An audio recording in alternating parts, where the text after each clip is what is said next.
ഇത് നമ്മളോട് ഇതിന് പറയും മാസമാറി ചെടി എന്നാണ് കേട്ടോ. നിങ്ങളെ നാട്ടിലും വീട്ടിലൊക്കെ എന്താ പറയാമെന്നൊന്ന് നിങ്ങളൊന്ന് കമൻറ്റ് ചെയ്യട്ടോ. നമ്മളെ അടുത്ത് ഇപ്പോൾ ഇതൊരു 3 കളറാണുള്ളത്. ഇത് കാണാൻ നല്ല ഭംഗിയാണ് കേട്ടോ. ഇതിൻ്റെ പല കളറുകളും ഉണ്ട്. നമ്മളെ അടുത്ത് ഒരുപാട് കളറുള്ളതൊക്കെ നശിച്ച് പോയിട്ടുണ്ട്. അപ്പോൾ ഞാൻ ചെടികളെ പറ്റി ഒരുപാട് വീഡിയോ എൻ്റെ ചാനലിൽ ഇട്ടിട്ടുണ്ട് കേട്ടോ. കണ്ട് ഇഷ്ടപ്പെട്ടിട്ടുണ്ടെങ്കിൽ എല്ലാവരും ഒന്ന് സബ്സ്ക്രൈബ് ചെയ്യുക കേട്ടോ. പിന്നെ ഇതിൻ്റെ ശാസ്ത്രനാമം എന്താണെന്നൊന്ന് കമൻറ്റ് ചെയ്യാം.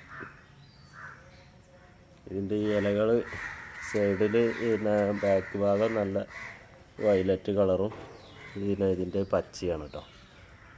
അപ്പോൾ നിങ്ങൾക്ക് ഇഷ്ടപ്പെട്ടിട്ടുണ്ടെങ്കിൽ ചാനൽ കയറി ഒന്ന് കണ്ടു നോക്കുക. ഇഷ്ടപ്പെട്ടിട്ടുണ്ടെങ്കിൽ ഒന്ന് സബ്സ്ക്രൈബും ചെയ്യാം കേട്ടോ. നമ്മൾ ചെറിയൊരു ചട്ടിയിലാണ് ഇത് ചെയ്തിട്ടുള്ളത്.